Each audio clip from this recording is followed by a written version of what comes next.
Welcome into yet another episode of Forgemaster Metal Reviews. This is the place where you can get the most out of your metal. We are looking at yet another batch of submissions from you on what bands blew your mind. This is part 2. Everybody's got those metal albums that you discover when you're young that absolutely blows your mind and hooks you into the metal scene. What are your favorites? Leave them in the comments below, and while you do that, bash that like button and subscribe if you're new. Let's get to your picks. Without a doubt, Robert Fitterman says Jinjer. There we go. I hadn't listened to any newer metal in many years. Jinjer is solely responsible for my renewed interest in metal. That's really great to hear, and I think that Jinjer is a very formidable band to maybe refresh somebody who has been out of the scene for whatever reason, whether it's, by choice or not, to, hear Jinjer and to, see all the cool influences that they are drawing from, just the sheer technicality of it, but also the way that they balance the good songwriting. That's a great pick, Robert. Yeah, I feel like I hear this a lot, that Jinjer is like this renewed interest in metal, you know what I mean? Like, there's so many people who I feel like are like older and have been out of the metal scene for a while, and now they've heard Jinjer and they're like, whoa, this is new, refreshing, and they kind of get back into it. So thank you, Jinjer, for doing that. You're not entirely my thing, but you do amazing things for the metal scene, so keep it up. Yeah, for sure. Wheels of Mercury says Dragon Force on Guitar Hero 3. I was in awe of how fast they were. I will definitely give Herman Lee and those guys major kudos for being incredible players, especially for the level of intoxication that they were typically at. Like, these guys were hammered playing these songs. Not into the music, though. Yeah, it's a little too gimmicky for me, but it is fucking mind-blowing because I can never do it. No, I know. The technical prowess of it, and I like how he says on Guitar Hero 3, it's like you don't really understand, all the notes that you're hitting and stuff until you kind of are playing an instrument or are seeing it, through a video game like Guitar Hero 3. So, yeah, mind-blowing skills, absolutely. So you boys like this music, huh? Barry's got a fucking awesome list here. We got Moonspell, Handmade God, Tiamat, Church of Tiamat, Slayer, South of Heaven, Megadeth, Peace Cells, Pantera, Cowboys from Hell, and Kreator, People of the Lie. Dude. Some strong bands on here, man. Did you discover all these at the same time? Right. If so, then you must be having a great time right now. Yeah, or are you just having your mind blown a lot? Because, these are absolutely mind-blowing albums, but I'm just curious. Did you discover them all at once, or was They're it all kind very of different, too. I wouldn't put Tiamat in any category with Slayer and Megadeth and Pantera and Kreator. With Moonspell. Right, yeah. So you got a couple, goth metal bands here, and then you got like your thrash giants here. So cool. Yeah. Nice. Fuck yeah, dude. Rob ABQ, probably Soylent Green, a deleted symphony for the beaten down, no choruses, solos, or traditional strong structures. It took me months to dissect. Calculating Infinity by Dillinger, Escape Plan was wild. There it is, fucking finally. I was hoping somebody would Dillinger. throw. Yeah. I remember when Dillinger first came out, the entire metal scene, hardcore scene was one. And, when you go to a Dillinger show, you're gonna die. In any metal show that you went to, Dillinger was there. Yeah, I remember that era. Yeah. It was Converge, Dillinger, like all of those bands. 18 Visions was on like every show in New England for that. Those were good times. Mm-hmm. The New England Metal and Hardcore Festival, early 2000s time period. Definitely. Danish Afzal. Gojira. The first time I heard Ocean Planet, it felt like the entire earth shook. Yes. Straight up. You are not wrong. Couldn't even believe those riffs, those harmonics, those song structures, the slams. It's unbelievable. It's fucking perfect. Mind-blowing stuff. It really is. Ben, Ghost Bath, and ever since been my favorite band. There we go. Well, there we go. That's a great pick. Yeah, seriously. And that's an interesting one because when Moonlover came out, I hadn't seen a black metal band and black metal album that was so polarizing because of the vocals. And I personally think that they're pretty fucking awesome, but it was just interesting for me to see like this black metal band that comes out. Usually they're kind of a dime a dozen, but this one was just like so expressive. It's interesting to see that dividing line of people who absolutely love it or can't stand it. Right. I feel like you want that, though. Yeah.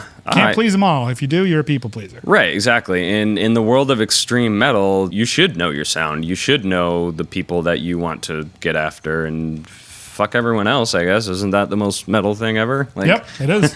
Fear Factory Yup. with Demanufacture. Fucking awesome pick, Kello. Fucking awesome. I couldn't believe the actual people were playing that tight and fast. Yes. Yes, 100% yes. And when I first heard them, it was actually, I believe, during the Scorpion fight scene of Mortal Kombat. Dude. Yeah.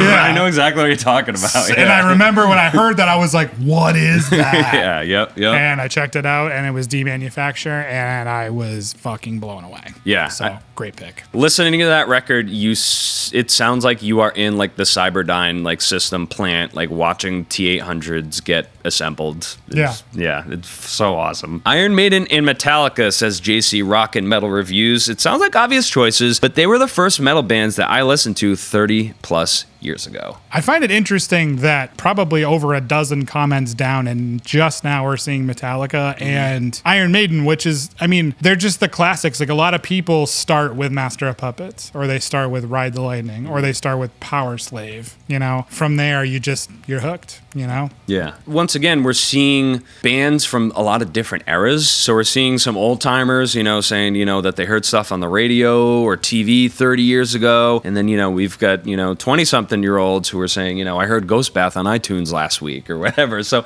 it's just so cool. Regardless of how we discovered the music, we're all here and we're all sharing and loving this art and this culture and everything like that. So thank you for that, JC. Great pick. Arno, you've got Mesarthim. I never heard anything like it. Seriously, they are fucking cool because it's like dance EDM kind of stuff, synth stuff mixed with black metal. If you haven't heard it, check it out. These guys are actually pretty innovative for what they're doing. Awesome. T. Baggins, Between the Buried and Me, Gallowbraid, Haken, Death, and Ad Nauseum. Solid picks. All of them are mind-blowing.